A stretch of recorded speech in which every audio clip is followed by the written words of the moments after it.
Que les pêcheurs de homards, justement, quand ils partent au large, ils prennent soin de porter un bon pull, car ils savent ce que c'est qu'un bon pull. Et ici, dans la Manche, il y a une magnifique entreprise française qui est située dans la commune de Saint-James. On y fabrique des pulls depuis 1889 et encore aujourd'hui, ils arrivent à séduire une large clientèle. Mais comment font-ils? Eh bien, ils innovent. Depuis 1889, une prestigieuse marque de vêtements marins perpétue son savoir-faire au cœur de la Manche. Si l'entreprise s'est développée dans le monde entier grâce à sa fameuse marinière, chaque année, elle doit s'adapter aux nouvelles tendances et à l'évolution de la demande. Alors que la collection automne-hiver doit bientôt sortir, comment cette marque travaille à tout faire pour qu'un nouveau modèle devienne un succès? Cela commence ici, au siège de l'entreprise, situé dans la ville de Saint-James. Bon, Kelly, parlez-moi du projet de la robe. Le nouveau patron de cette marque centenaire, c'est lui, Luc Le Sénécal. Autour de lui, directrice de collection, styliste, designeuse et superviseur technique proposent la création d'un nouveau modèle, une robe. C'est une réunion essentielle où chacun apporte des idées. Il s'agit de la première étape de création. On crayonne, on dessine, on cherche, on gomme, on refait, on recommence. Ce que l'on veut au niveau des rayures, du volume, etc. C'est la recherche avant tout. La matière utilisée, les accessoires, les couleurs, tout est discuté en équipe lors de ces réunions. Luc, lui, se veut le garant de l'éthique de la marque. C'est le 100% laine, c'est le Made in France et c'est notre signature avec souvent une rayure, même si elle est discrète, comme sur le modèle de la robe, puisqu'on a vu que la rayure allait s'estomper sur la longueur de la robe. Pour avoir un premier aperçu de l'aspect visuel que peut avoir ce nouveau modèle, le panneau de tissu sélectionné par l'équipe est positionné sur un mannequin. Un premier prototype est ensuite réalisé.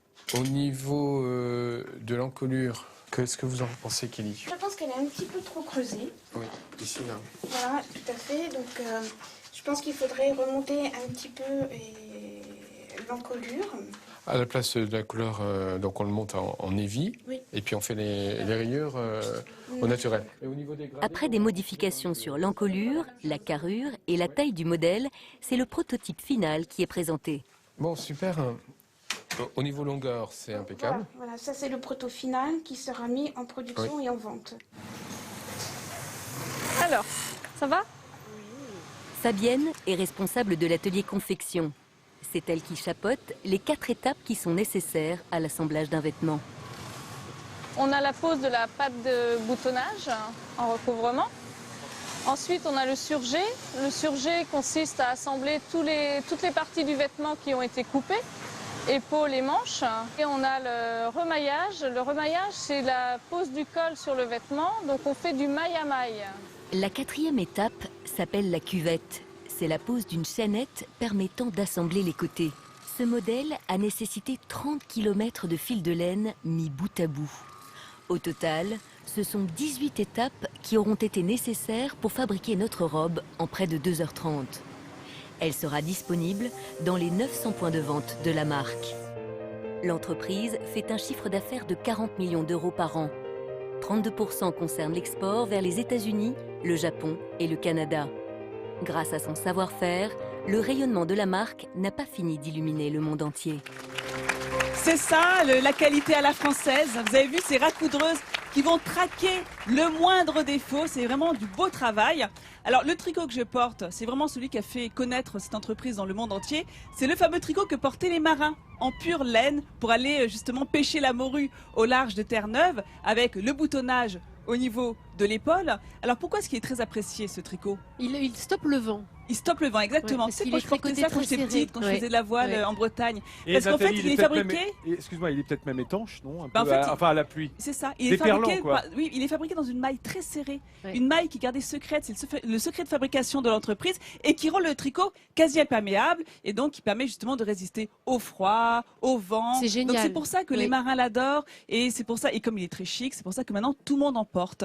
Et juste à côté, cette entreprise... Oh, quel beau mannequin! Elle a réussi, elle est Cousine magnifique Mélinda. avec Mélinda. Cette entreprise, elle a justement réussi à rajeunir sa cible. Elle plaît aux jeunes, notamment avec cette marinière. Les 18-30 ans l'adorent, oui, elle se va non, magnifiquement J'ai 20 bien. ans. J'ai 20 ans. Excuse-moi, elle pense que tu parles d'elle quand tu disais elle plaît aux jeunes. Et tu sais...